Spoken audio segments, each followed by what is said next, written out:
see, President Trump believed his supporters at the Capitol, and I quote, "We're doing what they should be doing." This is what he told his staff as they pleaded with him to call off the mob, to instruct his supporters to leave.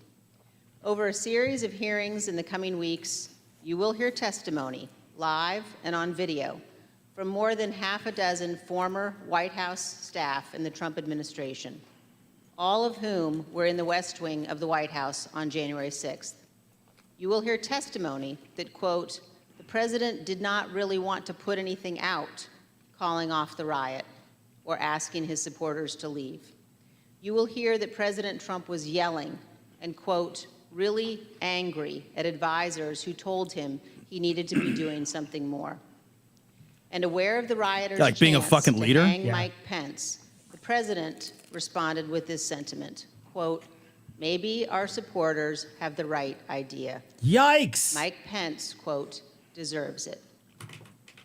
You will hear evidence that President Trump refused for hours. Can you imagine to do how his what it feels staff, like to be Mike his Pence? family, Kidding, right? and many To of be his the other fucking loyal advisors lapdog? begged him to Yeah. do. Immediately instruct his supporters to stand down and evacuate the Capitol. Tonight, you will see never-before-seen footage of the brutal attack on our Capitol, an attack that unfolded while a few blocks away, Wow, President that's a lot. Trump New footage. sat watching television in the dining room next to the Oval Office. You will hear audio from the brave police officers battling for their lives and ours, fighting to defend our democracy against a violent mob Donald Trump refused to call off. Tonight and in the weeks to come, you will see evidence of what motivated this violence, including directly from those who participated in this attack. You will see video of them explaining what caused them to do it. You will see their posts on social media. We will show you what they Literally have going to said show in their their words. report. We're just going to show their words. On to this you. point, there is no room for debate. Those who invaded our Capitol and battled law enforcement for hours were motivated by what President Trump had told them, that the election was stolen and that he was the rightful president. Of course. President Trump summoned the mob. That's why he tweeted what he assembled tweeted. the mob, This is what and happened. lit the flame Like, of this he's attack. acknowledging that this is a culmination. We'll also hear right. about plots to commit seditious conspiracy on January 6th, a crime defined in our laws as conspiring to overthrow, put down, or seditious destroy by conspiracy. force the government of the United States, or to oppose by force the authority thereof. Multiple members of two groups, the Oath Keepers and the Proud Boys, have been charged with this crime for their involvement in the events leading up to and on January 6th. Some have pled guilty. The attack on our Capitol was not a spontaneous riot. Intelligence available before January 6th identified plans to, quote, invade the Capitol, occupy the Capitol, and take other steps to halt Congress's count of electoral votes that day. In our hearings to come, we will identify elements of those plans, and we will show specifically how a group of Proud Boys led a mob into the Capitol building on January Goddamn. 6th. The Proud Boys that he Tonight, told I'm to going stand by. describe for you Stand by. some of what our committee has learned and highlight initial findings you will see this month in our hearings. As you hear this, all Americans should keep in mind this fact. On the morning of January 6th, President Donald Trump's intention was to remain President of the United States, despite the lawful outcome of the 2020 election and in violation of his constitutional obligation to relinquish power. Over multiple months, Donald Trump oversaw and coordinated a sophisticated 7-part plan to overturn the presidential election and prevent the transfer of presidential power. In our hearings, you will see evidence of each element of this plan. In our second hearing, you will see that Donald Trump and his advisors knew that he had in fact lost the election. But despite this, President Trump engaged in a massive effort to spread false and fraudulent information, to convince huge portions of the U.S. population that fraud had stolen the election from him. You know, this isn't running This on was Fox. not true. Yeah, they said It's running Jason everywhere Miller else. was the senior Yeah. Trump campaign spokesman. In this clip, Miller describes a call between the Trump campaign's internal data expert and President Trump a few days after the 2020 election. I was in the Oval Office, and at some point in the conversation, Matt Oskowski, who is the lead data person, was brought on, and I remember he delivered to the president pretty blunt terms that he was going to lose.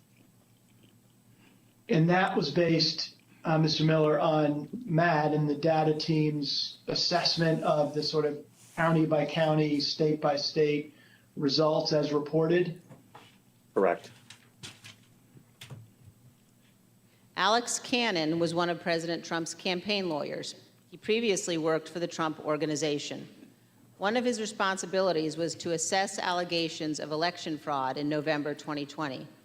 Here is one sample of his testimony discussing what he told White House Chief of Staff Mark Meadows. I remember a call with Mr. Meadows, where Mr. Meadows was asking me what I was finding and if I was finding anything. You 100%. And I remember sharing with him that we weren't finding anything that would be sufficient to change the results in any of the key states. When was that conversation? Probably in November. Mid to late November. I think Yeah. it was before my child was born. When And what was fucking Mr. Meadows' they reaction to that information? the They've- station I believe said the Right, words they've he known. used They've were, known. So There's no there question. there. they fucking There's there no there. they there. knew. The Trump campaign's Yeah. general counsel, Matt Morgan, gave similar testimony. He explained that all of the fraud allegations and the campaign's other election arguments, taken together and viewed in the best possible light for President Trump, could still not change the outcome of the election. President Trump's Attorney General Bill Barr also told Donald Trump his election claims were wrong. Nice. Good for you. Repeatedly told the president in no uncertain terms that I did not see evidence of fraud and that would have affected the outcome of the election. And frankly, a year and a half Didn't see later, fraud I at haven't all. seen anything to change my mind on that. Attorney General Barr also told President Trump that his allegations about Dominion voting machines were groundless. Huh. Well, that lawsuit's going to make sure I everybody saw finds their absolutely ground. Oh, that zero lawsuit's gonna be basis for the amazing. allegations. I but hope were they made don't in such settle. a sensational I hope they way never fucking settle. lawsuit up. that they Yeah. obviously Never were stop. influencing a lot of people, members of the public, that there was this systemic corruption in the system and that their votes didn't count and that these That was an Andy machines Dick on the controlled by right somebody there. else were actually determining it, which was complete nonsense. And it was being laid out there. And I told them that it was crazy stuff and they were wasting their time on that. And Wow. it was doing a grave disservice to the country. And then he fired you. But President Trump persisted, repeating the false Dominion allegations in public at least a dozen more times, even after his attorney general told him they were, quote, complete nonsense. And after Barr's resignation on December 23rd, the acting attorney general who replaced him, Jeff Rosen, and the acting deputy, Richard Donahue, told President Trump over and over again that the evidence did not support allegations he was making in public. No shit. Many of President Trump's White House staff also But it's the same story when he was doing recognized that COVID. the He just kept evidence saying did not crazy shit, and all the support claims doctors around him President that were Trump like, was making. his, Please stop. This is the like, president's yeah. daughter commenting on Bill Barr's statement that the department found no fraud sufficient to overturn the election. How did that affect your perspective about the election when Attorney General Barr made that statement? It affected my perspective. I respect Attorney General Barr. So Looks like an I AI person. accepted what he was saying. As you will hear on Monday, the president had every right to litigate his campaign claims, Sorry, I But he just threw my dad ultimately under the bus lost there. more than 60 cases in state and federal courts. She looks so uncanny President's valley. claims in the election She's cases were so weird. frivolous Like I and said, an unsupported AI person. Yeah. that the president's lead lawyer, Rudy Giuliani, not only lost the lawsuits, his license to practice law was suspended. Here's what the court said of Mr. Giuliani. Please show a picture of him. Communicated Please. demonstrably false Damn it. and misleading statements to courts, lawmakers, and wanna the see him with public the at fucking large shit in his running down his capacity face as at lawyer fucking Four for former Seasons President Total They- Donald J. Landscaping. they should do his Trump, fucking- the Trump campaign in connection with Trump's failed effort at re-election in 2020. As you will see in great detail in our hearings, President Trump ignored the rulings of our nation's courts. He ignored his own campaign leadership, his White House staff, many Republican state officials. He ignored the Department of Justice and the Department of Homeland Security. President Trump invested millions of dollars of campaign funds purposely spreading false information, running ads he knew were false, and convincing millions of Americans that the election was corrupt and that he was the true president. This place is great. As you will see, this misinformation campaign provoked the violence on January 6th. In our third hearing, you will see that President Trump corruptly planned to replace the Attorney General of the United States so the U.S. Justice Department would spread his false stolen election claims. Well, for the third In the time, he's going to days replace before Rosen January too, 6th, President Within Trump 3 told months. his top Justice Department officials, right? quote, Because like Barr "Just quit say the in election December was 23rd or corrupt whatever. and leave the rest to me and the Republican congressman." Senior Justice Department officials, men he had appointed, told him they could not do that because it was not true. So President Trump decided to replace them. He offered Jeff Clark, an environmental lawyer at the Justice Department, the job of acting Attorney General. President Trump wanted Mr. Clark to take a number of steps, including sending this letter to Georgia and 5 other states, saying the U.S. Department of Justice had, quote, identified significant concerns that may have impacted the outcome of the election. This letter is a lie. The Department of Justice had, in fact, repeatedly told President Trump exactly the opposite, that they had investigated his stolen election allegations and found no credible fraud that could impact the outcome of the election. No shit. This letter and others like it would have urged multiple states to withdraw their official and lawful electoral votes for Biden. And there are still so Acting many Deputy supporters. Attorney General Richard So many. Donahue He's going to win the described Jeff Clark's 2024 letter this way, nomination, quote, man. Maybe, "This would unless be a shit goes grave real step crazy. for the department to take. I know. It could have tremendous constitutional, political, and social ramifications for this country." The committee agrees with Mr. Donahue's assessment. Had Clark assumed the role of Attorney General in the days before January 6th and issued these letters, the ramifications could indeed have been grave. Mr. Donahue also said this about Clark's plan. And I recall toward the end saying, what you're proposing is nothing less than the United States Justice Department meddling in the outcome of a presidential election. In our hearings, you will hear firsthand how the senior leadership of the Department of Justice threatened to resign, how the White House counsel threatened to resign, and how they confronted Donald Trump and Jeff Clark in the Oval Office. The men involved, including Acting Attorney General Jeff Rosen and Acting Deputy Attorney General Richard Donahue, were appointed by President Trump. These men honored their oaths of office, they did their duty, and you will hear from them in our hearings. By contrast, Jeff Clark has invoked his Fifth Amendment privilege against self-incrimination and refused shocking. to testify. Representative Scott Perry, who is also involved in trying to get Clark appointed as Attorney General, has refused to testify. Didn't here. Trump say, like, if you don't As you will testify, you're a see- He rat did. or Yeah. whatever? Representative Or- Perry Yeah. contacted the White House in the weeks after January 6th to seek a presidential pardon. Multiple other Republican congressmen also sought presidential pardons for their roles in attempting to overturn the 2020 election. In our fourth hearing, we will focus on President Trump's efforts to pressure Vice President Mike Pence to refuse to count electoral votes on January 6th. Vice President Pence has spoken publicly about this. President Trump is wrong. I had no right to overturn the election. The presidency belongs to the American people and the American people alone. And frankly, there is no idea more un-American than the notion that any one person could choose the American president. What President Trump demanded that Mike Pence do wasn't just wrong, it was illegal and it was unconstitutional. Yes. You will hear this in great detail from the Vice President's former general counsel. Dude, they're laying out a case. Witnesses in these hearings will explain how the former Vice President and his staff informed President Trump over and over again that what he was pressuring Mike Pence to do was illegal. As you will hear, President Trump engaged in a relentless effort to pressure Pence, both in private and in public. You will see the evidence of that pressure Following him from around. multiple Please stop witnesses, doing illegal things. live Please. and on video.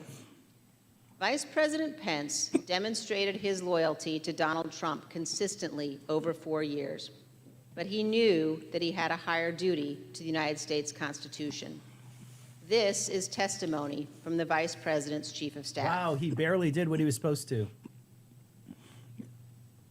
So I think the vice president was proud of his 4 years of service, and he felt like much had been accomplished in those 4 years. And I think he was proud to have stood beside the president for all that had been done. But I think he ultimately knew that his fidelity to the Constitution was his first and foremost oath. I'll build this giant pile of that's- garbage, but I that's what he won't sled articulated down it. publicly, Right. and I think that that's what he felt. But you know, how telling His is it that fidelity to these the Constitution was more lifelong, important like, than I his mean, fidelity. Yeah. Barr President and Trump Pence. Yeah, I mean, he took. There's so many Yes. lifelong dudes. and I mean, We'll also hear Trump, about a lawyer named Trump John dudes, Eastman. man. Mr. Eastman was deeply involved in President Trump's plans. You'll hear from former Fourth Circuit federal judge Michael Ludig, a highly respected leading conservative judge. John Eastman clerked for Judge Ludig. Judge Ludig provided counsel to the vice president's team in the days before January 6th. The judge will explain how Eastman, quote, was wrong at every turn. And you will see the email exchanges between Eastman and the vice president's counsel as the violent attack on Congress was underway. Mr. Jacob said this to Mr. Eastman: "Thanks to your bullshit, we are under siege." You will also see evidence that John Eastman did not This is actually believe the awesome, legal because position he was you taking. can't call this partisan. In fact, a month That's the thing, when before you've the got 2020 Pence and election, Barr and these Eastman other guys, you can't exactly call the this opposite view partisan. on the same legal issues. In the course of the Select Committee's work to obtain information from Mr. Eastman, we have had occasion to present evidence to a federal judge. The judge evaluated the facts, and he reached the conclusion that President Trump's efforts to pressure Vice President Pence to act illegally by refusing to count electoral votes likely violated 2 federal criminal statutes. And the judge also said this: if Dr. Eastman and President Trump's plan had worked, it would have permanently ended the peaceful transition of power, undermining American democracy and the Constitution. If the country does not commit to investigating and pursuing accountability for those responsible, the court fears January 6th will repeat itself. It Every absolutely will, by American more should read competent what this people. federal judge has written. The same judge, Judge Carter, issued another decision on Tuesday night, just this week, indicating that John Eastman and other Trump lawyers knew that their legal arguments had no real chance of success in court, but they relied on those arguments anyway to try to, quote, overturn a Democratic election. And you will hear that while Congress was under attack on January 6th and the hours following the violence, the Trump legal team in the Willard Hotel War Room continued to work to halt the count of electoral votes. In our 5th hearing, you will see evidence that President Trump corruptly pressured state legislators and election officials to change election results. You will hear additional details about President Trump's call to Georgia officials, urging them to, quote, find 11,780 votes, votes that did not exist, and his efforts to get states to rescind certified electoral slates without factual basis and contrary to law. You will hear new details about the Trump campaign and other Trump associates' efforts to instruct Republican officials in multiple states to create intentionally false electoral slates and transmit those slates to Congress to the Vice President and the National Archives, falsely certifying that Trump won states he actually lost. In our final 2 June hearings, All you because will one hear guy didn't want to how lose. President Trump Yeah, summoned for, a violent it is mob always and amazing to me directed how this them comes down to to one dude who illegally takes a shit. march on the You United know? States Capitol. While the violence was underway, President Trump failed to take immediate action to stop the violence. He barely and took instruct his eventual supporters action. To leave He'd be the held at Capitol. gunpoint to give that one speech. Oh my As we God. present these initial findings, keep 2 points in mind. First, our investigation is still ongoing, so what we make public here will not be the complete set of information we will ultimately disclose. And second, the Department of Justice is currently working with cooperating witnesses and has disclosed to date only some of the information it has identified from encrypted communications and other sources. On December 18th, 2020, a group, including General Michael Flynn, Sidney Powell, Rudy Giuliani, and others, visited the White House. They stayed late into the evening. We know that the group discussed a number of dramatic steps, including having the military seize voting machines and potentially rerun elections. You will also hear that President Trump met with that group alone for a period of time before White House lawyers and other staff discovered the group was there and rushed to intervene. A little more than When the an fucking hour cooler after heads in the Ms. room were Powell, like, guys, we're all going to go to Giuliani, jail. General Flynn, Guy, and the others that's the finally thing. left the That's White why these House. fucking guys, Yeah, like, that's why President Barr Trump and Pence are just let like, it all dude, we're going to go to on the fucking screen jail. This could now. fuck us up hard. Telling people to come to Washington on January 6th. Be there, he instructed them. Will be wild. As you will see, this was a pivotal Well, it was. moment. He wasn't This wrong. tweet initiated a chain of events. The tweet led to the planning for what occurred on January 6th. Too bad including the by Capitol Proud Police didn't Boys, read that who tweet ultimately and fucking led the prepare. invasion of the Capitol and the violence on that day. The indictment of a group of Proud Boys alleges that they planned, quote, to oppose by force the authority of the government of the United States.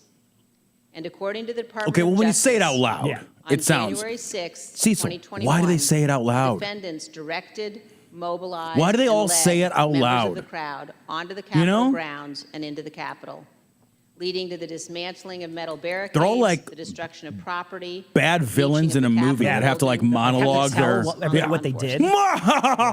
Although certain former Trump officials have argued that they did not anticipate violence on January 6th, the evidence suggests otherwise. As you will see in our hearings, the White House was receiving specific reports in the days leading up to January 6th, including during President Trump's Ellipse rally, indicating that elements in the crowd were preparing for violence at the Capitol. And on the evening of January 5th, the president's close advisor, Steve Bannon, said this on his podcast. These fucking idiots. All hell is going to break loose tomorrow. Just understand this. All hell is going to break loose tomorrow. As Nice. part of our investigation, we will present information about what the White House and other intelligence agencies knew and why the Capitol was not better prepared. Is he morphing into We will Meatloaf? not Oh my lose God, sight he of the totally fact is. Yeah. He's The yes, Capitol Police did not cause the crowd to attack. but he's morphing into current We will Meatloaf, not who's dead. blame the violence Who's that dead. day. Yeah. Violence won't do that. provoked by Donald Trump on the officers who bravely defended all of us. In our final hearing, you will hear a moment-by-moment account of the hours-long attack from more than half a dozen White House staff, both live in the hearing room and via videotape testimony. There's no doubt that President Trump was well aware of the violence as it developed. White House staff urged President Trump to intervene and call off the mob. Here is a document written while the attack was underway by a member of the White House staff advising what the president needed to say. Quote, anyone who entered the Capitol without proper authority should leave immediately. Crossed out illegal. This is exactly what his supporters on Capitol It crossed Hill off and illegally. nationwide were urging the president to do. I like that And it's then on they left it stationery. It there. says Chief You will of Staff. hear that leaders on Capitol Hill begged the president for help, including Republican leader McCarthy, who was, quote, scared, and called multiple members of President Trump's family after he could not persuade the president himself. Jesus. He's such a Not fucking only pussy. did I President hate that Trump guy. refuse to I tell the fucking mob hate to that leave guy. the Capitol, He placed no call to any element of the United States government to instruct that the Capitol be defended. And we'd know. He did not call his Secretary of Defense on January 6th. He did not talk to his Attorney General. He did not talk to the Department of Homeland Security. President No, Trump he was loving gave it. no order to deploy the National Guard that day. And he made no effort to work with the Department of Justice to coordinate and deploy law enforcement assets. But Vice President Pence did each of those things. For example, here is what General Milley, the chairman of the Yeah, Joint good thing he Chiefs did. He of was going to Staff, get fucking testified hung to this gonna committee. or hanged. Hanged, hanged. There was 2 or 3 calls with Vice President Pence. He was very animated, and he issued very explicit, very direct, unambiguous orders. Get the fuck over here! and I can get you the exact quotes. There's a guy outside with a noose. Right? I need very animated, help. very direct, very firm, and to Secretary Miller. Get the military down here, get the Guard down here, put down this situation, etc. By It was late in the contrast, day when here they is finally General showed up, Milley's too. description of Late his in the day. conversation Took a long with time. Took President Trump's Chief of hours. Staff, Mark Meadows, on January 6th. This fucking guy. He said, we have to kill the narrative that the vice president is making all the decisions. Okay, then have the president we make need a to single establish decision. Right. The narrative that, that the president is still in charge. Yeah, we got to invent a story where leadership is occurring. We just gotta I make sure immediately interpret that as that nobody takes a photo of him politics. hiding under the dining room Red table. flag, me personally, no action, but I remember it distinctly. And you will hear from witnesses how the day played out inside the White House, how multiple White House staff resigned in disgust, and how President Trump would not ask his supporters to leave the Capitol. It was only after multiple hours of violence that President Trump finally released a video instructing the riotous mob to leave. I want to know the As he background of that did video. so, Oh, God, he I said know. to them, quote, "We love you, and you're very special." There was a cut in that also video from what I hear remember. No, that in the Yeah, there was. immediate He's talking about the aftermath of first one that January got taken 6th, down. Members of the president's Oh, family, you're right. White House staff, and others You're right. 'Cause there was 2. tried You're to right. step in to stabilize the situation. Then there was the like, Quote, Yeah, hello, there was that he's at my name is gunpoint. for President the presidential AI. transition on January 20th. I am deep fake. Yeah, You and he's will like hear winking about members of the in Trump SOS. cabinet discussing the possibility of invoking the 25th Amendment and replacing the God, they President of should've. the United States. I know. Fuck. That's what it's Multiple members for. of President Fuck. Trump's own There's cabinet ever a point. resigned immediately after January 6th. One member of the cabinet suggested that the remaining cabinet officers needed to take a more active role in running the White House and the administration. Man, But when you're most that worried emblematic and you're of those 14 days from out, is this Yeah. exchange of texts Yeah. between 14 Sean days, you should be Hannity, just like dicking former around. President Trump's press secretary, Kayleigh McEnany. Putting your balls in the Sean photocopy. Hannity wrote in part, "He now, no more crazy people, no more stolen election talk. Yes, impeachment and 25th Amendment are real. Many people will quit." Ms. McEnany responded in part, "Love that. That's the playbook." The White House staff knew that President Trump was willing to entertain and use conspiracy theories to achieve Jesus his Christ. ends. They knew the Dude, they've got president so needed to much. be cut God. off from These people all are of so those who had stupid. encouraged him. They got these mountains of fucking They written knew evidence. that President Donald Trump Dumb sons of was too bitches. dangerous I'm on to a be left podcast alone. talking about how I'm going to fuck shit At up. least until Once he you left send a office text, it on disappears January forever. I These are deleted it on my important phone. facts for Congress and the Stupid American people assholes. to God. understand fully. When a president fails to take the steps necessary to preserve our union, or worse, causes a constitutional crisis, we're at a moment of maximum danger for our republic. Some in the White House took responsible steps to try to prevent January 6th. Others egged the president on. Others, who could have acted, refused to do Fucking so. didn't. In this case, the White House counsel was so concerned about When you were a potentially kid, lawless activity. You ever that like he you're threatened to fucking around with resign friends and you're like a multiple kid times. and like somebody gets That hurt is exceedingly and everybody rare panics and runs and away. exceedingly serious. That's how I imagine it was Yeah. in the fucking Requires White House. immediate Like just attention. everybody's like, fuck! Especially like Oh, the that went entire out of team. control. It's like somebody turned the lights on and they're all roaches. Right. However, in the Trump White House, It was not exceedingly rare, and it was not treated seriously. This is a clip of Jared Kushner addressing multiple threats I hate him too, by White so House much. counsel Pat This guy is such a Cipollone robot. and his Ugh. team of lawyers to resign. I don't even know what in his the voice weeks sounds before like. January 6th. Jared, are you aware of instances where Pat Cipollone threatened to resign? I kind of, like I said, my interest at that time was on trying to get as many pardons done.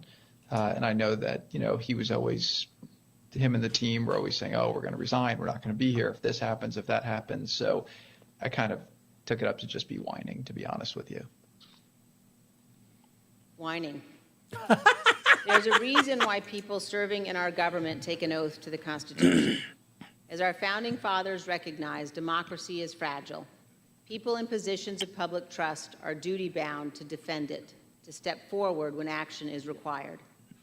In our country, we don't swear an oath to an individual or a political party. She's wearing blue. We take our oath Yeah, I don't to know if defend that. the United States Aren't they? Don't they both wear blue and red That like oath fairly must mean interchangeably? Tonight, I say I don't this know. to my She's gonna be a Republican Democrat next. colleagues who are defending the indefensible. She can go There fuck will come a herself. I day know. when Donald Trump is It's the gone, only time I've ever liked a but your Cheney. dishonor She can go will fuck remain. herself. Finally, I ask all of our fellow Americans, as you watch our hearings over the coming weeks, please remember what's at stake. Remember the men and women who have fought and died so that we can live under the rule of law, not the rule of men.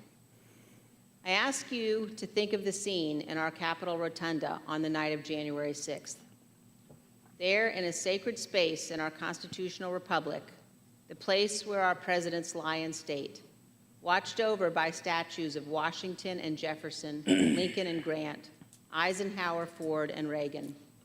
Against every wall that night encircling the room, there were SWAT teams, men and women in tactical gear with long guns, deployed inside our Capitol building.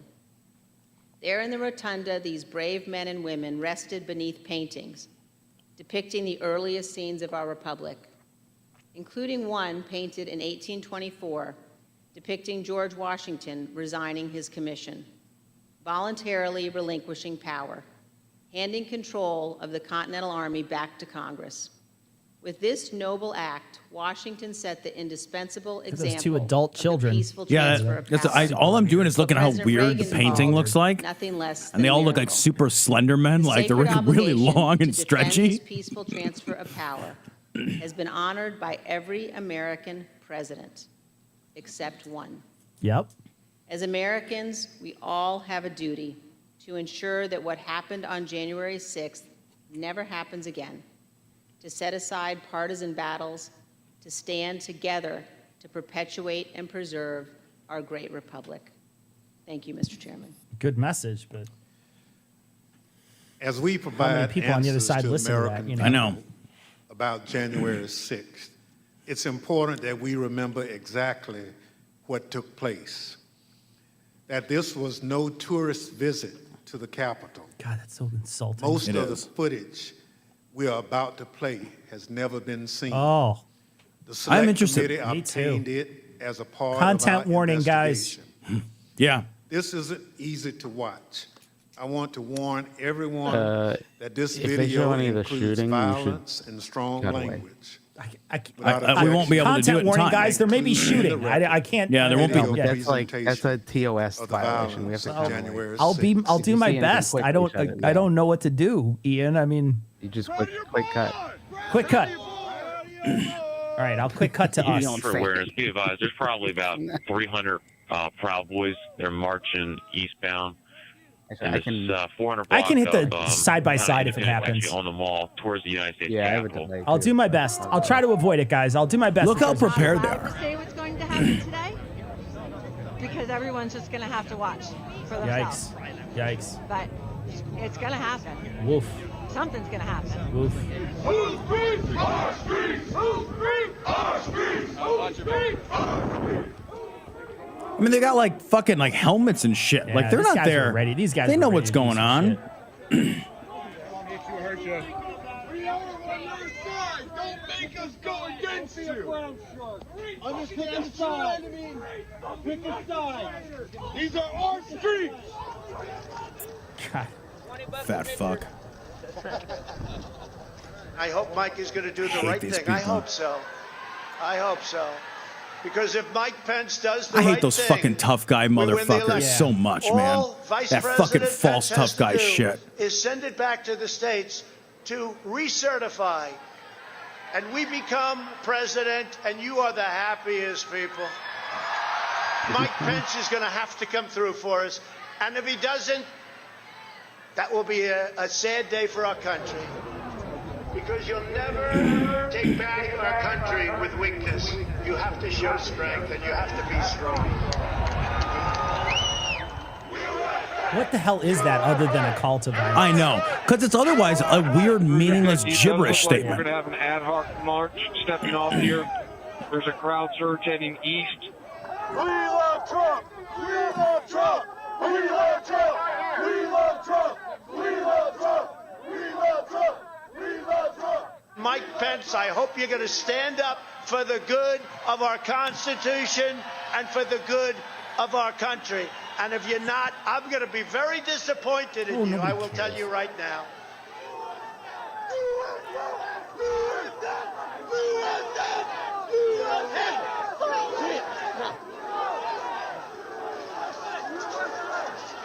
There's two dudes. There's like two dudes. I know. 4? I'm counting 4, 5? Yeah, there's no significant presence there. What in the world are they supposed to do? Look at that. Nothing. We just had protesters. Peace circle, breach the line. We need backup.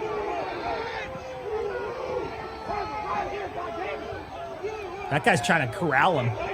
Yeah.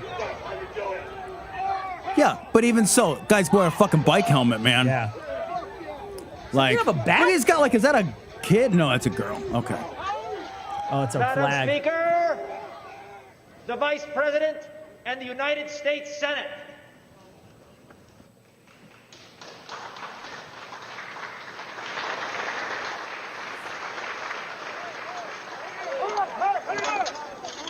We're going to give riot warnings. The Tuesday outlet is here. We're going to give riot warnings. We're going to try to get compliance, but this is now effectively a riot. 49 hours declaring it a riot. God, how many are there? There's Look at 20? Police one advised they're trying to breach and get to the Capitol. They just walked through it. If that was Chicago, they would be driving their fucking trucks. Right. through people. Yeah, they would. If those folks were people of color, Yeah, fucking drive their trucks right through. they'd have We driven watched through. it happen in Yeah. Chicago. We're trying to make our way through all this.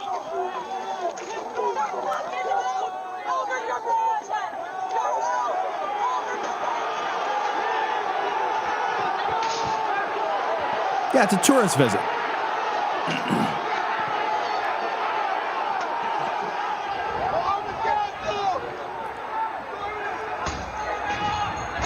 Yeah, like you do it for a tourist. Yeah, if I see her, Ian, climb up, I'll just switch cameras until after. Yeah. It's I pretty also have the easy. delay, so It's I can pretty talk easy about to know and see, so we should be okay. I'll switch cameras until it's over.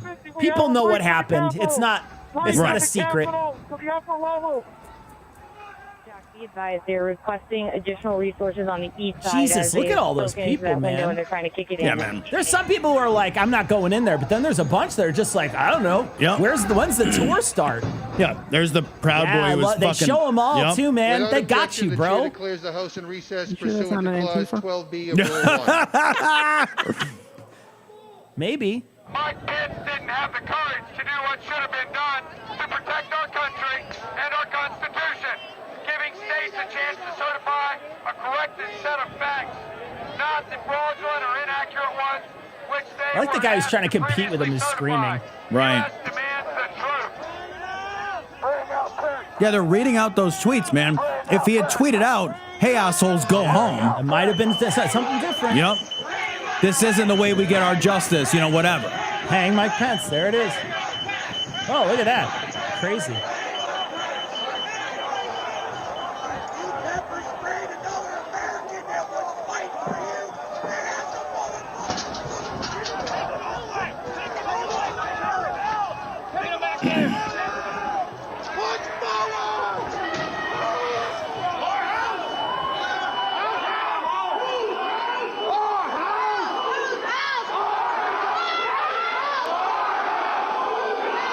Are you gonna say that when they put you in jail too?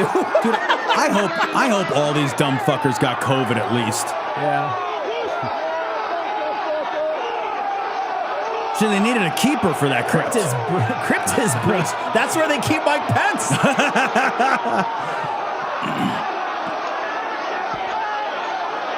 Tourist visit. Yeah, no, this is a normal tour. This is like Wednesday. Yeah. We can't hold this. We're gonna get too many fucking people. Look at this fucking vantage point, man. We're fucked. Dude knew it. Fuck, look at Knew that. it. Look at that. There's like 35 of them. Come on, man. We're gonna stop all those people. It is amazing how a relatively few number of people can slow down a huge number of people, though. Yeah. That's some Sparta shit. Yeah, it really is. They're all walking over now through the tunnels. Look at all those people who are just like, no, man, we're out. Peace. Fucking McCarthy, you chicken shit piece of garbage. We're trying to hold the upper deck. We're trying to hold the upper deck now. We need to hold the doors of the Capitol.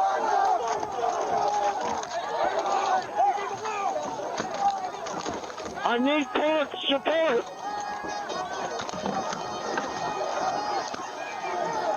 When they did the BLM marches in Chicago, they had so many fucking cops. And the cops were armed to the So many teeth. fucking cops, and they were just driving through pedestrians. Yeah, man, they had fucking pepper guns and shit. Look at this guy. He's pulling his fucking baton out of his hand. They had no chance, man. I gotta say, like, those individual officers, Yeah, that had to man. be terrifying. They had no chance, man. That had to be fucking crazy, bro.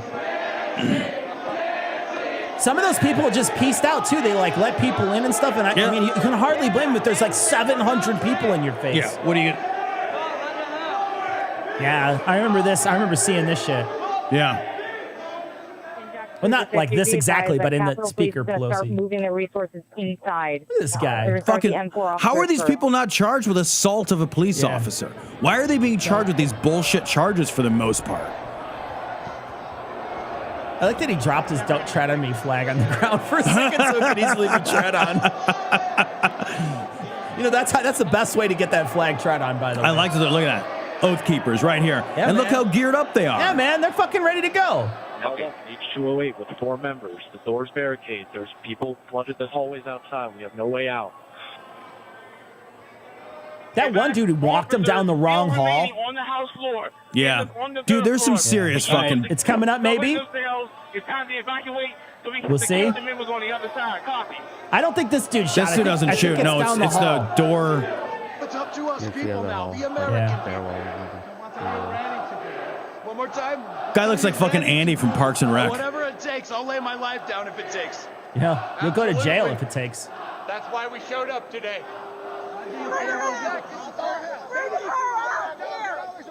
Hey, coming in if you don't bring her out.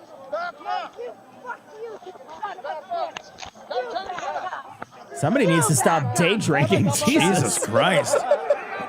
She fucking pre-gamed this riot. She really did. Did they do tailgating at this thing? Tell you what, that dude's bleeding. Yeah.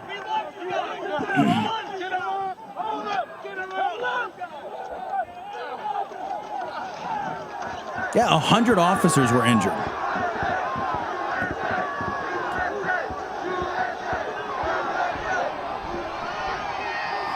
If you keep pushing on the backpack, it's all gonna. Don't worry, it'll all eventually pop. If we just It's like smash into each other. Human beings are essentially zits. If you just squeeze them hard enough, they just shoot right in. Jesus. It's amazing that people This didn't crush, get... this Oh, crush this is looks terrible. crazy. This looks actually... This is the scariest thing I've ever... This is like. scary as fuck. Like, yeah. If you have been at a concert at the front row, you know how fucking Yeah. scary this is.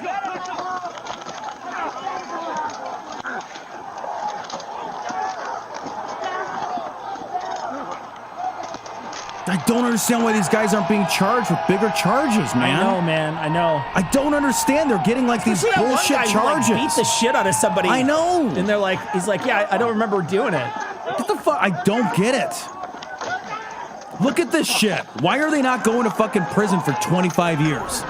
You know what I mean? If you were a person of color and you did this, you'd get fucking thrown away. If you forever. survived the encounter. Survived the encounter, exactly. Yeah. You'd be thrown away forever. Or if you were a fucking reporter trying to report on the police beating the shit out of that one guy. guy just walked up to the fucking crowd at the BLM market because they broke his arm. Broke his hand. Standing there. Yeah. The love in the air. Yeah. I love that speech that Romney gave where he talked about the Trump flags and how the significance of that. Okay, I didn't have to use it. I didn't have to use it, Ian. Well, okay. Pursuant to the order of the committee of tonight. Yeah, that's your Chair declares standard the committee tour. in recess. Unbelievable. For a period of approximately Okay, I'll be right back. You guys. All right. Good luck. 10 minutes. 10 minutes, guys. We'll see you in 10 minutes. Go feed your baby or whatever boring thing you do. We're going to talk now. Go feed your baby on your one wheel or whatever. So, Tom, I love the start of this. And this guy's, let's put it side by side. We'll keep it open just in case. It's still playing, so let me make sure it's still playing in the background. And Do you want to go to the turn it chat? down. Or Yeah, I'm going to bring the chat up. So it's still playing. We'll go live real quick. I just want to double check to make sure it's ready to go. And then I'll just minimize it. And I'll bring the chat over. And I've got to switch this over, guys. I'm sorry, doing my... We got a pretty good crowd, see. So we got about the normal crowd. Yeah, that's nice. That's good for changing the time and everything. It's nice. I was a little worried people weren't going to be here. All right, they're doing the hearings. I'll put that over here for now. And then I'll move the chat over so we can talk to chat.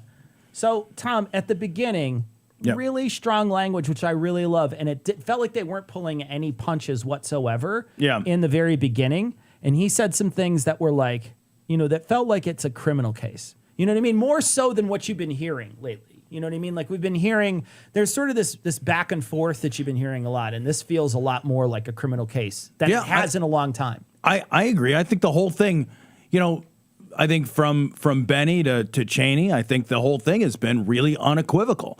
It's like, look, man, they're laying out exactly how they're going to tell you this story.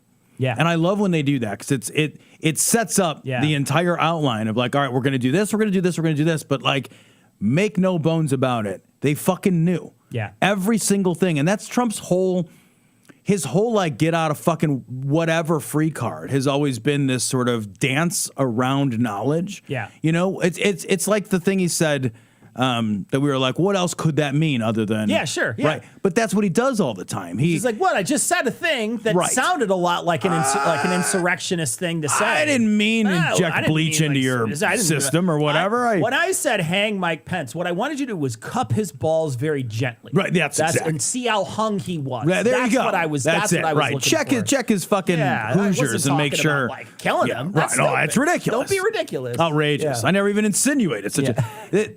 Like there's always this like weasel around language, and they're not letting him do any of it. They're not letting any of these guys do it. They're like, all right, so he said this, and here's where it's documented, and here's where somebody else corroborates the same thing. It's really multi-layered. And I hope that every fucking one of these hearings maintains this kind of coherent, cohesive structure. What I love, too, is his weaving at the beginning to talk about the KKK and the racist South, and the white supremacist nature of the United States, to talk about that and to say this looked just like any other white supremacist gathering. And like the thing is like this excuse making, this bullshit, sweep under the rug, rewrite history, whitewash history, nonsense that we continue to do. Yeah. Like, we're engaged right now in this crazy bullshit culture war where we're trying to pretend that gun violence doesn't have anything to do with guns. Yeah. And that like, no, it's really about like whether or not your kids go to see drag queens. It's like, get the fuck out of here. It's all this. Look at what's happening in the other hand. Look what's happening in the other hand. Exactly. Look at what's happening in the other hand. And there was always this this push to deflect. And they were doing this throughout the entire election process. When they were doing this throughout the whole thing. And then when this happened, they wanted to deflect away from this too. Let's deflect, let's deflect. I even saw some jackass in our chat earlier saying there needed to be hearings about inflation and the gas prices. There Get needs the to be, fuck out of you know here. what I mean? And I don't know if this person's just joking, right? Okay, they might be a fan and they're just kidding around, right? Or maybe they're an actual jackass. I don't know, but that's the thing. That's the kind of like sleight of hand shit. Sleight of hand stuff that they do all the fucking time, and that they constantly do. Somebody in chat just had a good point. if we didn't have a Democratic majority, this committee would never happen. Yeah. No, it's And that's true. like, think about, I know it's been tough, and I agree. I'm right there with you guys. It's been really tough to have this slimmest of slims, non-majority majorities, right? A majority that cannot still function and govern. It's been really fucking frustrating for the last 2 years. I get it. But the slimmest majority at least gives us this. Yeah, for sure. And I have to think, there's no way that you can see this and say like, yeah, but. There's no yeah, but with this. There just isn't. Yeah. There just isn't. Man, Ivanka Trump was like, if Bill Barr says it's bullshit, it's bullshit. Probably fucking true. Yeah. I want to say, though, I love that they are constantly referring to over and over and over again the Constitution. Yeah. They keep on going back to that, protecting the Constitution. And it's one of those things that I think they're going to be able to pull away a few things from the attacks that they're going to get because of this. And hopefully if they can keep referencing that and keep mentioning that, it's going to stop that. They're trying to pull the ammo out of their gun before they shoot it. Yeah, we do need to do a better job, I think, painting this as a lack of patriotism. Yeah. There's like this weird thing that happened on the right where like the whole right wing, the Proud Boys, the Oath Keepers, the MAGA people, they have taken patriotism and they've made it this horrible, disgusting word that nobody wants to be associated with. And I get that. I've never been much of a patriot. I've never felt a strong sense of patriotism, but I also recognize that groupism is an important element of feeling connected to your country and to your community. And the Democrats need to paint this for what it is, which is the ultimately anti-patriotic thing to do. A destruction of the values of our nation, a destruction of the glue that holds us together. This is a complete severing of the social contract. Right. That's what this is. Right. Cheney was very forceful, and it felt like she was 100% laying out a criminal case. I think so too, man. It was great. I fucking hate Liz Cheney. I like literally never. I think we could walk outside and disagree on what color the grass is, but in this case, it's really hard to look at her and call her a rhino, right? Because her whole career, she's been nothing but a Republican through and through. Yep. She's just not a Trumper. That's the only thing she's not. Yep. And her standing up there, it's. The thing is though, it's like the Trump people don't give a fuck. They don't care. They're just like, they will call her a rhino all day and you'd be like, this is her record. This is her record. Look at her record. That's the bonkers thing is that like up until on January 4th, everybody loved Mike Pence. Yeah. On December 22nd, everybody fucking loved Bill Barr. The thing is that like they don't actually love these people. What they love is that these people are fighting for their team. Hey, we didn't see any super chats from earlier. I can only see this one. Paul H says, "Thank you for being awesome, Glory Hole." Thanks, Paul. Thanks, Paul. Thanks for donating, Paul. We appreciate it. You buy us pizza, which we got. Someone asked earlier where it's from Joe's, and it is outstanding it's pizza. Excellent pizza. Outstanding pizza. It's not in Chicago proper, and but the thing is in Chicagoland area, there's plenty of pizza. So much good pie. Really great pizzas all over the place. So. And you guys will notice it is not the traditional Chicago style deep dish. It's just thick. This is just like a double dough. It's like a double dough. It's like thick, but not super thick, and it's cut the right way, the tavern cut. Tavern cut. It's cut in squares, the correct way to cut a pizza. Thank you very much. Not this weird floppy fucking triangle grease funnel bullshit. Yeah, whatever the fuck that is, we gotta fucking fold it like a taco or whatever to try to like unhinge your jaw to choke it down or whatever. Crazy. Yeah, I really am happy with the strong language. Using language like seditious, conspiracy, that sort of thing is, attempted coup, they said. I was writing down all these things, and I'm like, and everything they're saying, this is harsh language, and they want to make sure that they say it, and they say it over and over. And you said earlier, they're not showing this on Fox News. They are, evidently, somebody said that they are showing it on Fox Business. And they're also showing it live streaming on their YouTube, I guess, but they're not showing it on the place where they get most of their viewers, the place where Tucker Carlson talks. You know what I mean? Like where they get most of their viewers. That's most of what they get. So because I also like that they're trying to paint this as a particularly partisan event. Well, they tried to make this nonpartisan. Yeah. And it still has. They did the best they could. They tried to make it a non. He even said at the beginning. Yeah. They tried to make it a. But even still, it has two Republicans on there. I know. It's got Cheney and Kinzinger on there. Yeah. So it's not without Republicans. They are. Now. They're dead to the Republicans. And it doesn't matter, man. Like Barr is dead to the Republicans. Pence is dead to the Republicans. You could be loyal, man, your entire fucking career up until this one fucking moment. And this one moment, nothing has ever mattered. Yeah. That's it. Yeah. You could be a fucking loyal lapdog. And it doesn't change any of their minds. That's the thing that blows my mind. All these people quit. All these people are just like, fuck it, I'm out. Fuck it, I'm out. Left. His fucking daughter's like, yeah, it's fucking bullshit. Start back up. All right. At least he's at his seat. I'm gonna put it back up, and then I'm not gonna bring his sound up yet. But I'll put it I'm back gonna get a up. drink. Do you need a drink? No, I'm okay. Okay. When this hearing ends, which we think will take place within the hour, it looks like Chairman Benny Thompson is back in his chair. I'm going to mute her for a second. We'll talk. People are commenting on my hat and how I look like certain things. I want to mention that I have fresh stitches in my head, which is why I'm wearing a hat. I had a thing that was cut into my head today, so it's hilarious. I seriously look like one of the Stooges when you had like they have the big fucking bandage around their head, so I'm wearing a hat because of that. I tried earlier to poke him in the eyes, and he blocked it, with the hand up thing. It was great.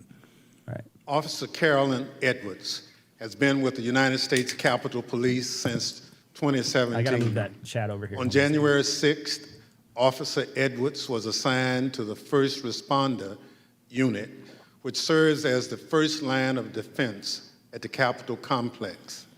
She also served as a member of the Civil Disturbance Unit, Or you're hardly working. a special subset of the Uniform Division trained to respond to mass demonstration events. Officer Edwards is a graduate of the University of Georgia and currently is working on a master's degree in intelligence analysis from Johns Hopkins University. Nick Quistad is an acclaimed filmmaker whose credits include documenting stories from war zones in Afghanistan, Syria, and Iraq. On January 6th, Mr. Quickstead was working on a documentary about, quote, why Americans are so divided when Americans have so much in common, end quote. The irony documentary. Mr. Quickstead interviewed and documented I bet he changed the title. of the people around the Capitol, including the first moments of the violence against the Capitol Police and the chaos that ensued. I will now swear in our witnesses. The witnesses will please stand and raise your right hand. Do you swear and affirm under penalty of perjury that the testimony you're about to give is the truth, the whole truth, and nothing but the truth, so help you God? What if you can't handle it? You yell that at him. You got to thump your fist. scream at him. Let the record reflect the witnesses answered in the affirmative. Without objection, the witness's statement will be included in the record. What if you don't believe in Pursuant God? to Section 5C8 I don't know. of House You just Resolution say it anyway. 503, Eh.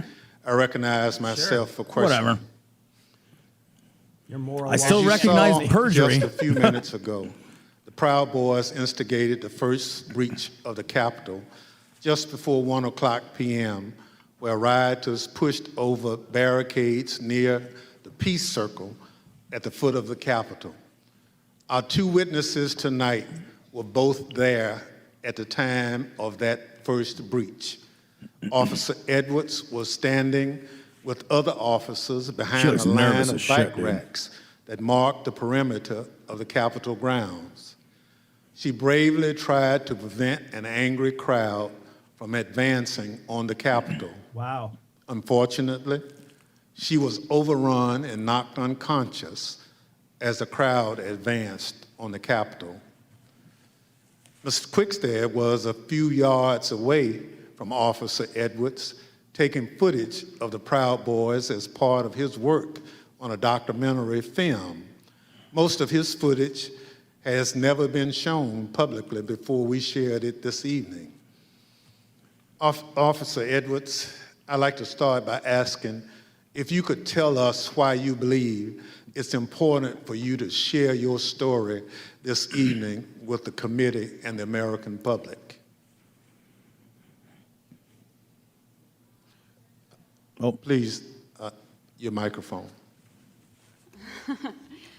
Well, thank you, Mr. Chairman. I really appreciate it, and thank you to the committee for having me here. That's to literally testify. my nightmare. Doing this? Have my mic go out. I was called a lot of things on January 6, 2021, and the days thereafter. Which is crazy because I have Ian. I was called Nancy It'll be Pelosi's fine. dog, Be called normal. incompetent, called a hero, and a villain. But if you'd been more I competent, you was would have called a stopped those traitor to people my who were yelling at country, you. my oath, and Right? my Constitution. All of them. Right. Every one of In them. actuality, I was none of those things. I was an American, standing face to face with other Americans, asking myself how many times, many times, how we had gotten here. I had been called names before, but never had my patriotism or duty been called into question. I, who got up every day, no matter how early the hour or how late I got in the night before, to put on my uniform and to protect America's symbol of democracy. I, who spent countless hours in the baking sun and freezing snow to make sure that America's elected officials were able to do their job. I, whose literal Which up blood, until that day sweat, was a and kick-ass tears were job. shed that day, defending the building that I Right? spent countless holidays and weekends working in. I am the proud granddaughter of a Marine that fought in the Battle of the Chosin Reservoir in the Korean War. I think of my papa often in these days, how he was so young and thrown into a battle he never saw coming and answered the call at a great personal cost. How he lived the rest of his days with bullets and shrapnel in his legs, but never once complained about his sacrifice. I would like to think that he would be proud of me, proud of his granddaughter that stood her ground that day and continued fighting, even though she was wounded, like he did many years ago. I am my grandfather's granddaughter, proud to put on a uniform and serve my country. They dared to question my honor. They dared to question my loyalty. And they dared to question my duty. I am a proud American, and I will gladly sacrifice everything to make sure that the America my grandfather defended is here for many years to come. Thank you. Officer Edwards, your story and your service is important, and I thank you for being here tonight. Ms. Quickstead, I also like to ask you to introduce yourself. Can you tell us how you found yourself in Washington, D.C. on January 6, 2021? Good evening, Chair and Madam Vice Chair. Thank you for the introduction. As stated in the winter of 2020, I was working on a documentary. As part of that documentary, I filmed several rallies in Washington, D.C. on December the 11th and December the 12th. And I learned there would be a rally on the Mall on January 6th. So my three colleagues and I came down to document the rally. According to the permit of the event, there was going to be a rally at the Ellipse. We arrived at the Mall and observed a large contingent of Proud Boys marching towards the Capitol. We filmed them, and almost immediately I was separated from my colleagues. I documented the crowd turn from protesters to rioters to insurrectionists. I was surprised at the size of the group, the anger and the profanity. And for anyone who didn't understand how violent that event was, I saw it, I documented it, and I experienced it. I heard incredibly aggressive chanting, and I subsequently shared that footage with the authorities. I'm here today pursuant to a House subpoena. Thank you so much. Thank you, Mr. Quest. That's a very strange way the to end Select your Committee statement. has conducted extensive You made me come. investigative work Right. to understand what led the Proud Boys and other rioters to the Capitol on January 6th. We've obtained substantial evidence showing that the president's December 19th tweet calling his followers to Washington, D.C. on January 6th, energized individuals from the Proud Boys and other extremist groups. I'd like to play a brief video highlighting some of this evidence.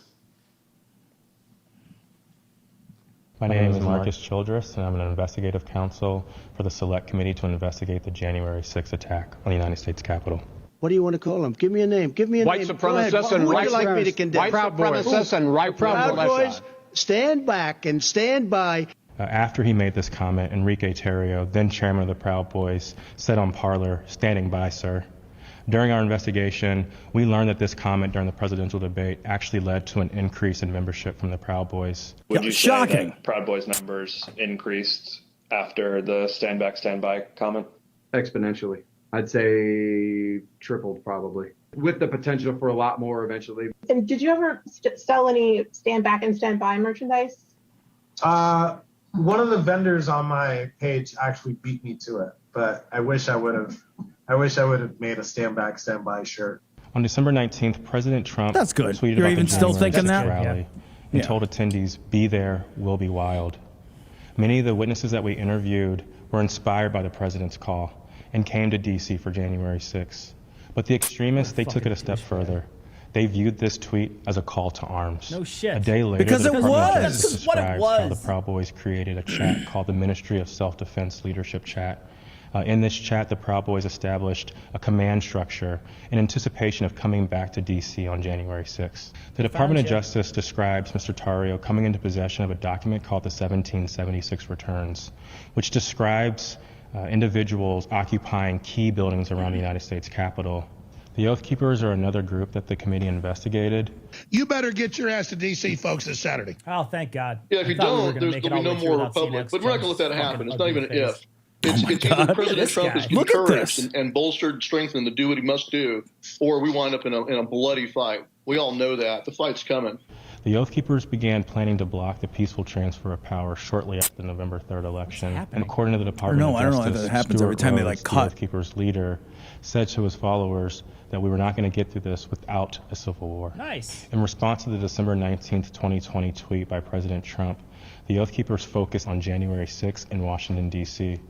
In response to the tweet, one member, the president of the Florida chapter, put on social media, "The president called us to the Capitol. Just He wants read us it. to make it wild." Right there. The goal was for the Oath Keepers to be called to duty so that they could keep the president in power, although President Trump had just lost the election. The committee learned that the Oath Keepers set up quick reaction forces outside of the city in Virginia where they stored arms. No the goal of these shit. quick reaction forces was to be on standby just in case President Trump invoked the Insurrection Act. Did the Oath Keepers ever provide weapons to members? I'm going to decline to answer that on epistemic grounds and due process grounds. In footage obtained by the committee, we learned that on the Well, that night of answer isn't January no 5th, then. Enrique Tarrio and Stuart Rhodes met in a parking garage in Washington, D.C. There's mutual respect there. I think we're fighting the same fight, and I think that's what's important. The committee You fucking learned idiots that the Oath document Keepers all of everything. went into the Bunch of Capitol through idiots. the east doors. Like in a bunch of two-stack kids with like a formations. fucking video camera The DOJ alleges vandalizing that one of the mailboxes. stacks went into the Capitol looking for Speaker Pelosi, although they never found her. As the attack was unfolding, Mr. Tarrio took credit. In documents obtained by the Department of Justice, Mr. Tarrio said in an encrypted chat, "Make no mistake, and we did this." Look at this fucking Later on that douchebag. evening, Mr. Tarrio even posted a video which seemed to resemble him in front of the Capitol with a black cape, and the title of the video was Premonition. The evidence developed by the Select Committee and the Department of Justice highlights how each Title of that group video was participated on the cringe. attack Yeah, I know, right? on January 6th. In fact, the investigation revealed that it was individuals associated with the Proud Boys who instigated the initial breach at the Peace Circle at 12:53 p.m.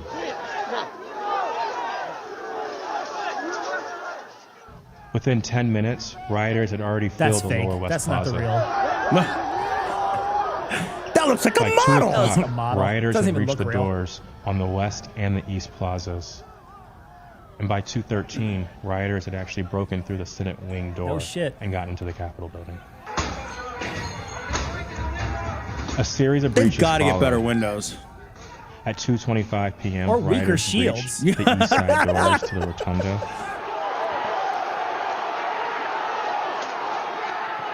And then right after 2:40 p.m., rioters breached the east side doors near the Ways and Means room.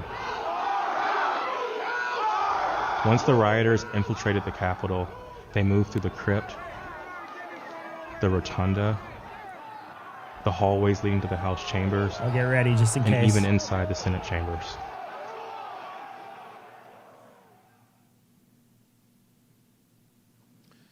Okay. Individuals associated with it. two violent extremist groups have been charged with seditious conspiracy in connection with the January 6th attack. One is the Oath Keepers. They are a group of armed anti-government extremists. Nice. The other You know what, though? is the Proud We can't Boys. call people armed in They this promote country. white We're not supremacist allowed to do that. beliefs. We gave that They have shit up and we engaged in refuse to do anything violence. about gun control. People they view as their political enemies.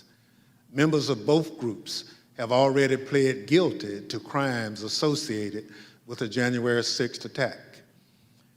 Mr. Quested, as part of the documentary you've been filming, you gained access to the Proud Boys and their leader, Enrique Tarrio. Your crew filmed them in He didn't look Washington, happy to be there. D.C. on the evening of January 5th and then on January 6th. Maybe he's just On January embarrassed for us. 5th, the night before the attack, you were with the head of the Proud Boys, Mr. Tarrio, in Washington, D.C. What happened? We picked up Mr. Tarrio from jail. He'd been arrested for carrying some magazines, some extra capacity magazines, and he took responsibility for the burning of the Black Lives Matter flag that was stolen from the church on December the 12th. We were attempting to get an interview with Mr. Tarrio. We had no idea of any of the events that were going to subsequently happen. We drove him to pick up his bags from the property department of the police, which is just south of the mall. We picked up his bags and went to get some other bags from the Phoenix Hotel, where we encountered Mr. Stuart Rhodes from the Oath Keepers. By the time I'd gone to park the car, my colleague was saying, who'd got into the car with Mr. Tarrio, that they had moved to a location around the corner, the parking garage of the Hall of Legends, I believe.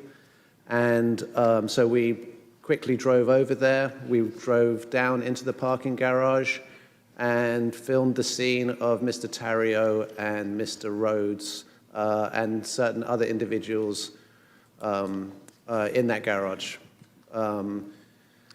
We then continued to follow Mr. Tarrio. There was some discussion about where he was going to go. He ended up going towards a hotel in Baltimore, and we conducted an interview with him in the hotel room. And then we returned to DC for that night. And what was interesting that night actually was that was the first indication that DC was much more busy than it had been any other time we'd been here, because we couldn't get into the hotels we wanted to, and we ended up at a hotel that, you know, was not as satisfactory as we would have hoped. Want to stay Thank someplace you. nice, So, and all we could find was a shithole. It was a shithole. What you're saying is you Stayed in a shithole though. filmed the meeting between Mr. Tarrio and Oath Keepers leader Stuart Rhodes, right? Indeed. You couldn't hear what was said, but according to the Justice Department indictment of Mr. Tarrio, a participant referenced the Capitol. Now, on the morning of January 6th, you learned the Proud Boys would gather near the rally scheduled to take place near the White House. What time did you meet up with the Proud Boys, and what was happening when they met? We met up with the Proud Boys somewhere around 10:30 a.m. and they were starting to walk down the mall easterly direction towards the Capitol. What was the point of interviewing there the cop? was a large contingent, more than I had expected. And I was confused to a certain extent why we were walking away from the president's speech, because that's what I felt we were there to cover. So at 10:30 a.m., that's early in the day. That's even before President Trump had started speaking. Am I correct? Yes, sir. So how many Proud Boys would you estimate were marching together to the Capitol? That's interesting. So, like, you can't call this like an ad hoc thing. Like, I say a couple of hundred Proud Boys were marching towards the Capitol at that point. it's demonstrating the planning. At the time, and the was the area heavily guarded? No, that was, I remember we walked we walked down the mall, we walked to the right of the reflecting pool, and then north along the road that leads to the Peace Circle. And as we were walking past the Peace Circle, This is my worst nightmare. I framed the having to Proud Boys recall to the right of directions that my I took. shot with the Capitol behind. I wouldn't be able to do And it. We see one sole police officer. I wandered. Someone at else the led. barriers, I moseyed or which ambled subsequently in the general direction. We then walk up and past a tactical unit preparing, and you see that in the film where the man questions their duty and their honor, and you see maybe a dozen Capitol Police putting on their riot gear. So how would you describe the atmosphere at that time? The atmosphere it seemed to be much darker. I make efforts to create a familiarity between myself and my subjects to make them feel comfortable. And the atmosphere was much darker this day than had been in these other days. And there was also a contingent of Proud Boys that I hadn't met before from Arizona who appeared to wear these orange hats and had orange armbands. So when the Proud Boys went back down the Sunshine hill State, to the Peace Circle, did a larger crowd start together? Those orange armbands First are of all, important so you can went round find to them in the back and footage down later. The steps, and Fucking we took some idiots. photographs on the east side of the Capitol, and then we went for lunch. We went for tacos. Oh, nice. Tell me about the So, tacos. Mr. Quest, They've you're got to a ask them about the journalist, tacos. So you are careful to stick to things that you have observed. But what you've told us is highly relevant. Let me highlight a few key facts that you and others have provided the committee. First, there was a large group of Proud Boys present at the Capitol. We know that from multiple sources. You now estimate that there were around 250 to 300 individuals that you've testified. They weren't there for President Trump's speech. We know this because they left that area to march toward the Capitol before the speech began. They walked around the Capitol that morning. I'm concerned this allowed them to see what defenses they were fucking doing were recon. in place Casing and where the weaknesses joint, man. might be. And they decided to launch their attack at the Peace Circle, which is the front door of the Capitol complex. It's the first security perimeter that those marching from the ellipse would have to come to as they move the toward eagle the in the Capitol. background, like, hey, look at me. I know. Peace Circle walkway was always where the thousands of angry Trump supporters would arrive after President Trump sent them from the ellipse. The Proud Boys timed their attack to the moments before the start of the joint session in the Capitol, which is also where President Trump directed the angry mob, quote, "We fight like hell," end quote.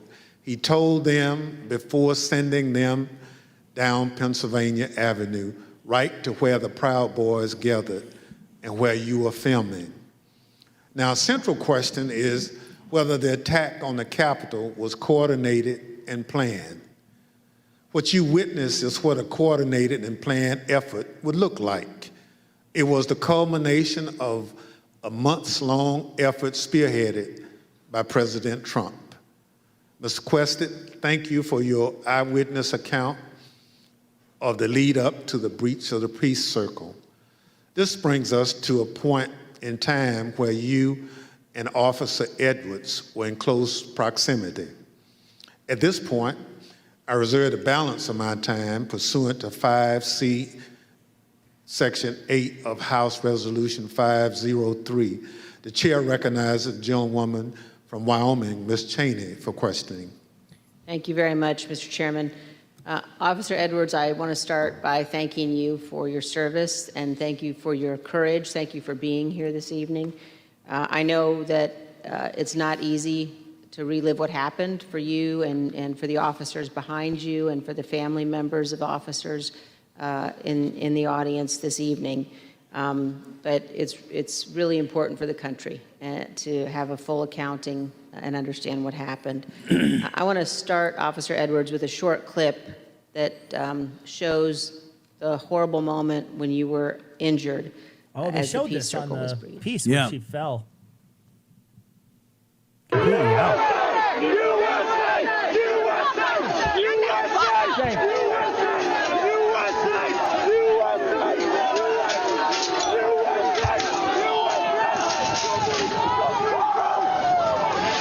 Fuck.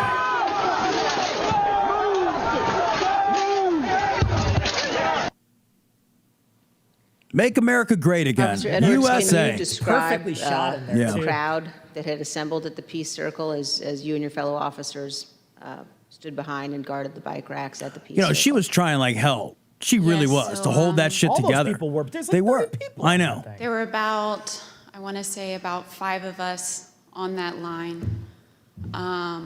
And there was our bike rack, and then at the bottom of the Pennsylvania Avenue walkway, or right by Peace Circle, there was another bike rack. And so the crowd had kind of gathered there.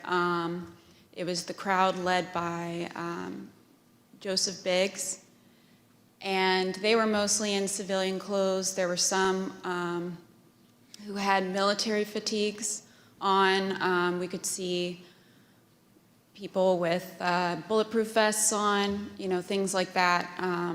They didn't seem, extremely cohesive, but they had gathered there in their outfits, but they had gathered there together, and Joseph Biggs started, he had a megaphone, and he started talking about, first it was things kind of relating to Congress, and then the tables started turning once the, what is now the Arizona group is what you said, the crowd with orange hats, they came up chanting F-U-C-K, Antifa.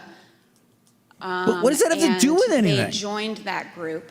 Did you show them some Once they joined Antifa? that group, Joseph Biggs' rhetoric turned to the Capitol Police. He started asking Antifa us 'cause we're questions fascists. like, What? Fuck "You didn't Antifa miss because a we're paycheck fascists, during right? the Yeah. pandemic." Mentioning stuff about our pay scale was mentioned. What? And Just riling people up with just started whatever. turning the tables on us. Nice. And We're the party of law and order. I've worked all summer. We're the I can, party of law and order. conservatively Fucking suck say off a cop. probably They loved hundreds every person that got of beat in the black civil in the Black disturbance Lives Matter events. riots. I know when I'm being turned into a villain, and that's when I turned to my sergeant and I stated the understatement of the century. I said, "Sarge, I think we're going to need a few more people down here." And so after Guys that, trying not to smile. Yeah, yes. I think they started conferring. They went a little silent. They started conferring among each other. I saw the person now identified as Ryan Samsel. He put his arm around Joseph Biggs, and they were talking, and then they started approaching the first barricade. They ripped the first barricade down, and they approached our bike racks. At that time, we started holding on, grabbing the bike racks, there weren't many of us, so I grabbed the middle between two different bike racks. And, I wasn't under any pretense that I could hold it for very long, but I just wanted to, make sure that we could get more people down and get our CDU units time to Most of the time, that's answer the enough, call. though. So, Yeah. You buy started some time grappling for over more the bike reinforcements racks. to arrive, Or just put your presence I there. felt It scares people away. Right. the bike rack come on top of my head, and I was pushed backwards, and my foot caught the stair behind me, and my chin hit the handrail, and then at that point I had blacked out, but the back of my head clipped the concrete stairs behind me. And you were knocked unconscious, is that right? Took it on the chin and the back of the nugget? Yeah. But then when you regained consciousness, even with the injuries, you returned to duty. Is that right? Yes, ma'am. At that time, adrenaline kicked in. I ran towards the West Front, and I tried to hold the line at the Senate steps at the Lower West Terrace. More people kept coming at us. It just seemed like, more and more people started, coming onto the West Front. They started overpowering us. And that was right about when MPD's officers showed up. Their bike officers pushed the crowd back and allowed our CDU units as well as theirs to form that line that you see, that very thin line between us and the protesters or the rioters. At that time, I fell behind that line, and for a while I started decontaminating people who had gotten sprayed and treating people medically who needed it. And then you were injured again there on the West Terrace. Is that right, Officer Edwards? Yes, ma'am. So after a while, I got back on the line. It was on the house side of the Lower West Terrace. And I was holding that line for a while. There weren't many of us over there. And Officer Sicknick was behind me for most of the time, for about 30 to 45 minutes that I was down there. We were just, as the best we could, we were just, grappling over bike racks and trying to hold them as quick as possible. All of a sudden, I see movement to the left of me, and I turned, and it was Officer Sicknick with his head in his hands, and he was ghostly pale. What happens when you take your head off and hold it in your hands? I figured at that point that he had been sprayed, and I was concerned. My, cop alarm bells went off, because if you get sprayed with pepper spray, you're going to turn red. He turned just about as pale as this sheet of paper. And so I looked back to see what had hit him, what had happened, and that's when I got sprayed in the eyes as well. I was taken to be decontaminated by another officer, but we didn't get the chance because we were then tear gassed. And we are going to play just a brief clip of that moment that you've just described, Officer Edwards. It's the guy who died, that's Sicknick. Is it? Yeah.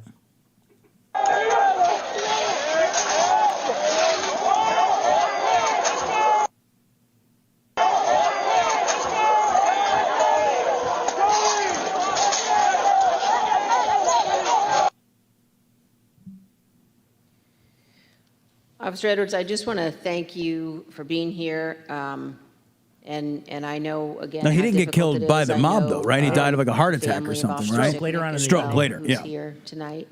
Because we got corrected on that. We got corrected on that. We changed one it. of the things one of the Capitol Police officers said But it was to me reported as such. recently was to ask me whether or not, as members of Congress, all of us understood that on that day, on January 6th, when we were evacuated from the chamber, were led to a safe, undisclosed location, whether we knew that so many of you had rushed out of the building and into the fight. And I can assure you that we do know that, and that we understand how important your service is.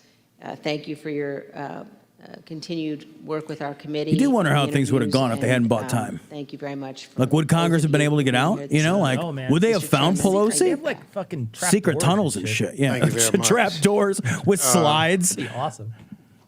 Ms. Edwards, Reason to be a senator. It's all the Willy Wonka factory under there. It's just give us one memory of that awful day that stands out. Oh, not really. She hit her head pretty most hard. vividly in your mind. I can. That time when I talked about falling behind MPD's line,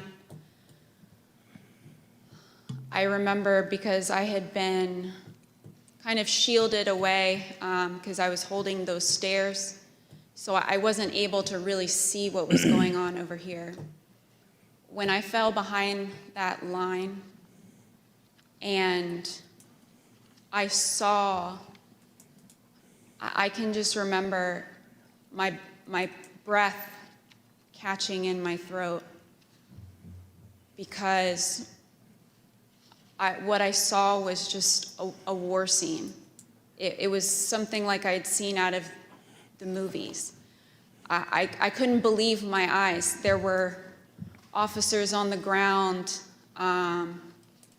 you know, they were bleeding, they were throwing up, they were, you know, they had, I mean, I saw friends with blood all over their faces. I was slipping in people's blood. You know, I was catching people as they fell. You know, it was carnage. Tourism. It was It was chaos. tourism. It's like an average Tuesday. I can't even describe what I saw. Never in my wildest dreams did I think that as a police officer, as a law enforcement officer, I would find myself in the middle of a battle. You know, I'm trained to detain, you know, a couple of subjects and handle a crowd, but I'm not combat trained. And that day, it was just hours of hand-to-hand combat, hours of dealing with things that were way beyond Too bad they're not all SCA. any law enforcement officer has ever trained for. Doing some melee and I just shit, remember, like I just SCA remember style. that moment of stepping Let's say behind use the that line shield. and just seeing the absolute war zone that the West Front had become.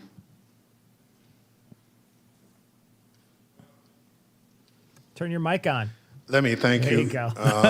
for your service and obviously your bravery that you have told the world about tonight.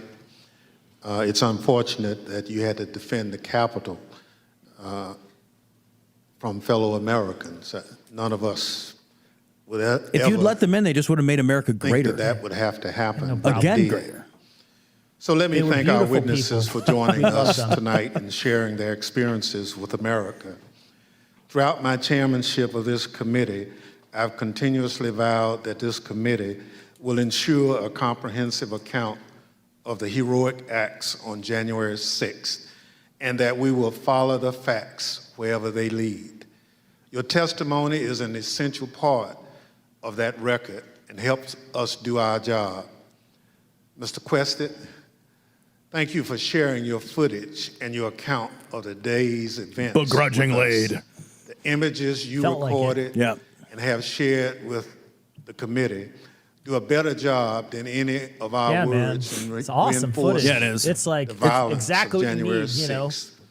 We hope that the power of all your those footage fuckers helped felt comfortable encourage around all him. Americans. That's probably why he didn't want to share it. 'Cause consider it probably how hurts his citizens credibility with so gaining much access to other common people. could viciously brawl at the seat of their democratic government. Officer Edwards, thank you for your brave service, as I indicated, on January 6th, and all you did to protect us, and most importantly, our democracy. If you and your fellow officers hadn't held the line against those violent insurrectionists, we can only imagine the disaster that would have ensued. Your heroism is the face of danger is admirable, and your will to continue to protect and serve despite your serious injuries should be an inspiration to all of us. We wish you a continued recovery and look forward to seeing you back in uniform sometime. The members of the Select Committee may have additional questions for tonight's witnesses, and we ask you respond. Without objections, members were permitted 10 business days to submit statements for the record, including opening remarks and additional questions for the witnesses. The witnesses have just told us what they heard the rioters saying while they stormed the Capitol on that day. Now we're going to hear it from the rioters themselves. This is what I'm curious Without objection, I include in the record a video presentation. This is... What really made me want to come was the fact that, you know, I had supported Trump all that time. I did believe, you know, that the election was being stolen. And Trump asked us to come. He personally asked for us to come to D.C. that day. That fucking and I thought, for everything he's done for us, if this is the only thing he's going to ask of me, I'll do it. We're going to walk down to the Capitol. That guy in that helmet looks like that's his hero. Oh, yeah. He does. Right? So that's one of my disappointments. He said he was going to go and go with us, that he was going to be there. I know why I was there, and that's because he called me there, and he laid out what is happening in our government. He laid it out. But I remember Donald Trump telling people to be there, right? I mean, to support. So you mentioned that the president asked you. Do you remember a specific message? All this fucking probation. It's making me fucking furious. Come to D.C. That big things are going to happen. What got me interested, he said, I have something very important to say on January 6th or something like that. I didn't really read it. What got me interested to be there. You know, I stopped at the word locational details. He asked me for my vote, and he asked me to come on January 6th. When the committee reconvenes next week, we're going to examine the lies that convinced those men and others to storm the Capitol. No, like 10 a.m. on the 13th. Try to stop the transfer of power. We're going to take a close look at the first part of Trump's attack on the rule of law. What are you doing, 10 a.m.? I'm kidding. When he hit the fuse. What day is the 13th? It's a Monday. I have a real job. I can't do that. January 6th. Without objection, and with that, the committee stands adjourned. And with that, Chairman And Benny with that, Thompson. I stop using your feed. Thank you, NPR. You guys are the best, though. Kick-ass feed. That was great. They did a great That job. was great. Really a great job. Thank you, NPR. I'm sure you're going to ding us with like a fucking violation. Like a violation of something. Yeah, we can't, whatever. Who Like cares? hat tip to you guys because you guys did a good job. So I just wanted to say that out loud. Yeah, man. Like the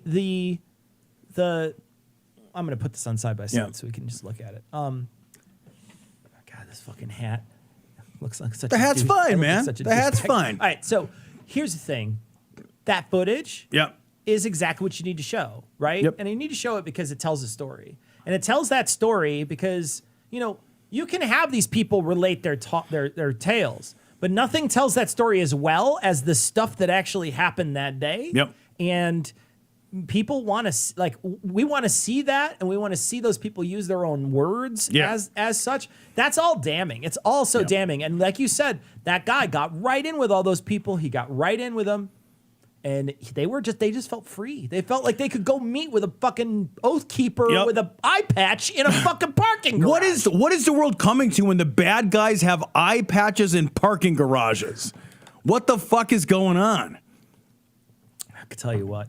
What the fuck? What is his like? All right, so in Watergate, it was like, what was the guy's deep throat, right? What is that guy? Tunnel vision? Oh, we're gonna is agent depth perception? Oh man, what the fuck? I agree with you though. Like, you got to keep, the thing is, like, we got to keep showing the video because you can't let up on what actually happened. You can't let up on it, and then you have to keep showing like the footage from the people who fucking did it, saying, here's why I did it. Yeah. At some point, when people tell you who they are, you're obligated to fucking believe them. Yeah. And the story of a person getting the shit kicked out of them by these people is important too. Like they very much chose these two things intentionally to try to show, this is what I want to show. These are the things I want to show. And these are the things I want to depict. And those are the two most important pieces they wanted to show. They were violent. They tried to injure people. They tried to injure people that side really does very often revere. Yep. So yeah, I think this is a good for the initial committee meeting, like public committee meeting.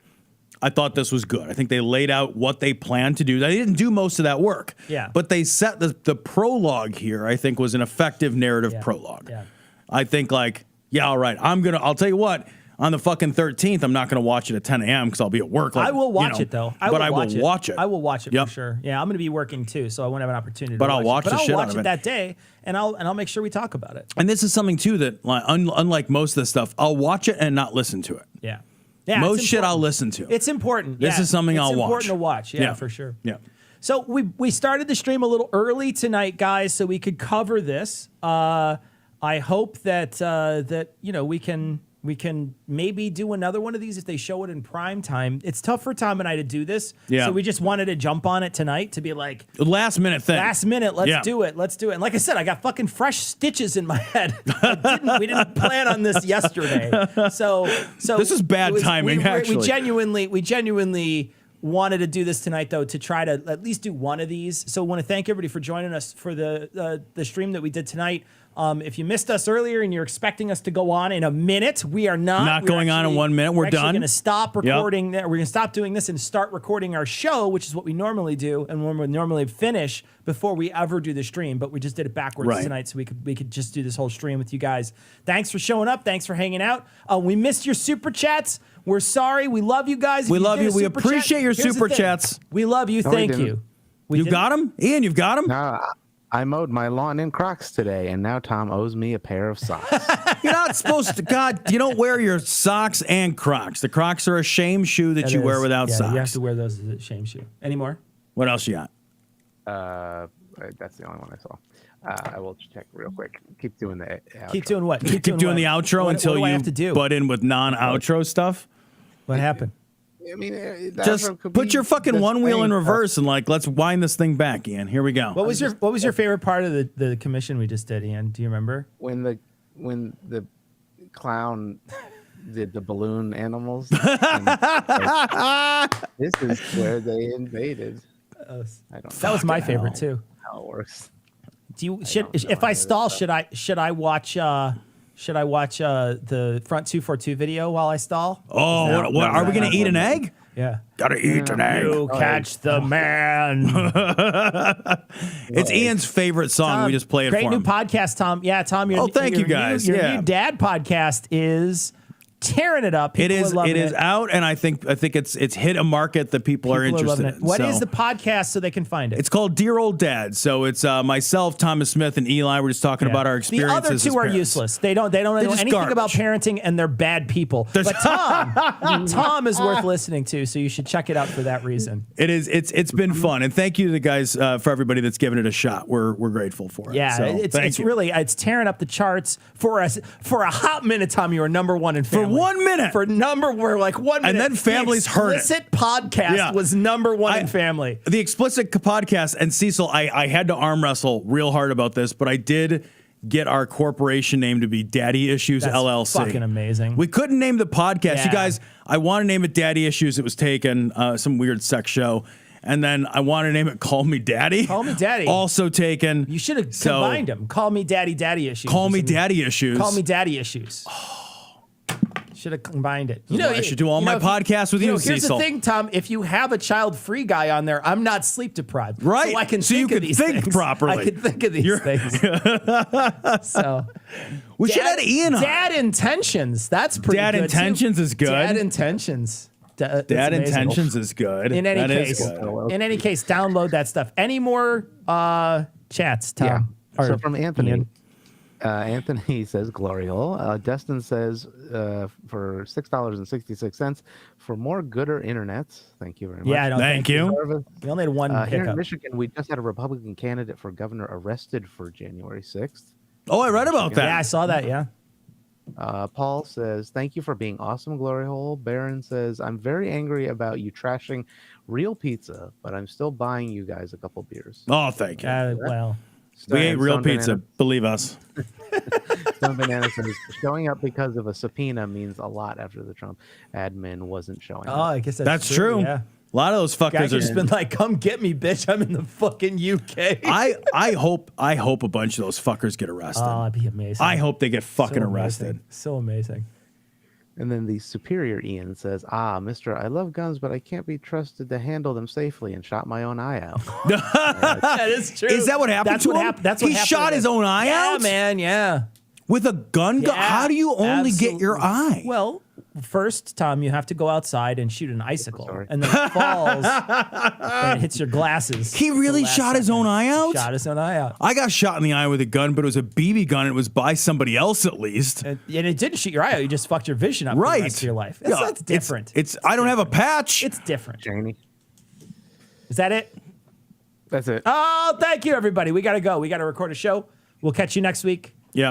Enjoy the evening. We got to go, though. Take care, guys. Peace out, everybody. I'm going to do the end thing. Ba-da-ba-ba-da-ba. You did it. Thank you. Bye, everybody. Enjoy your evening.